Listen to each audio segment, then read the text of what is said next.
Dans cette vidéo, un exercice sur les graphes orientés. Donc je vous laisse lire l'énoncé, vous essayez de faire l'exercice. Alors pour la correction, je prendrai l'ordre E, M1, M2, M3, M4, S pour la matrice d'adjacence. Alors, correction, donc si on prend dans cet ordre-là, alors même si vous prenez un ordre différent, ça ne change pas les résultats à la fin.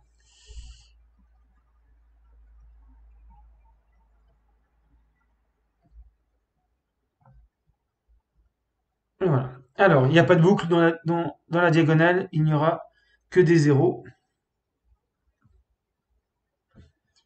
Les sommets ne sont pas reliés entre eux. Alors, par exemple, E de M1, on a 1. Par contre, de M1 vers E, c'est pas à double sens, donc on a 0. Donc, on a E1, E qui est relié avec M4 également. Donc, voilà pour la première ligne. M1 est relié avec, part vers M2 et M3. Donc, 0 sinon. M2 ne part que vers S. M3 part vers M2 et S.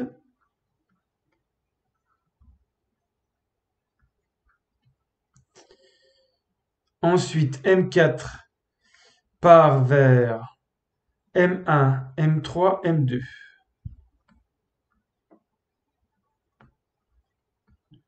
Mais ne part pas vers S. Donc, je vais arranger ça. Donc 0, je vais les mettre un peu plus haut. Et enfin, S ne part nulle part, c'est la sortie. C'est un système entrée-sortie.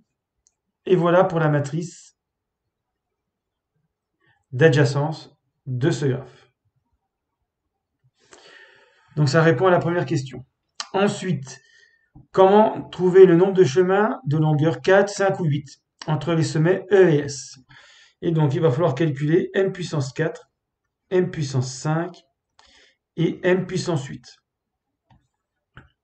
Alors, une fois qu'on a ces matrices, ce sont des matrices également d'ordre 6, on a le même ordre et la même direction. Donc, de E vers S. Alors, bien sûr, c'est entre E et S, puisqu'une fois qu'on est en S, on est bloqué, c'est pas de S vers E. On aura le résultat ici. Voilà, puis tous les autres résultats, ça serait pour d'autres sommets. Alors, m puissance 4, donc je ne vais pas tout écrire, je vais simplement donner le coefficient ici, de m puissance 4, et on trouve 4 entre E et S. Ce qui veut dire qu'il y a 4 chemins de longueur 4. Alors, la longueur, c'est la puissance de m. 4 chemins de longueur 4 de E vers S. Par exemple, E, M1, E, M4 plutôt, sinon ça ne fera pas assez. E, M4, M1 s'en fait 2, M3 s'en fait 3, S s'en fait 4. Donc on en a trouvé déjà un, E, M1, M3, S. Et en fait, il y en a 4.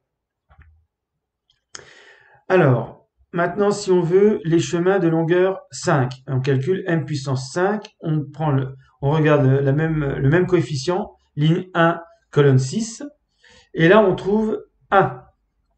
Il y a un chemin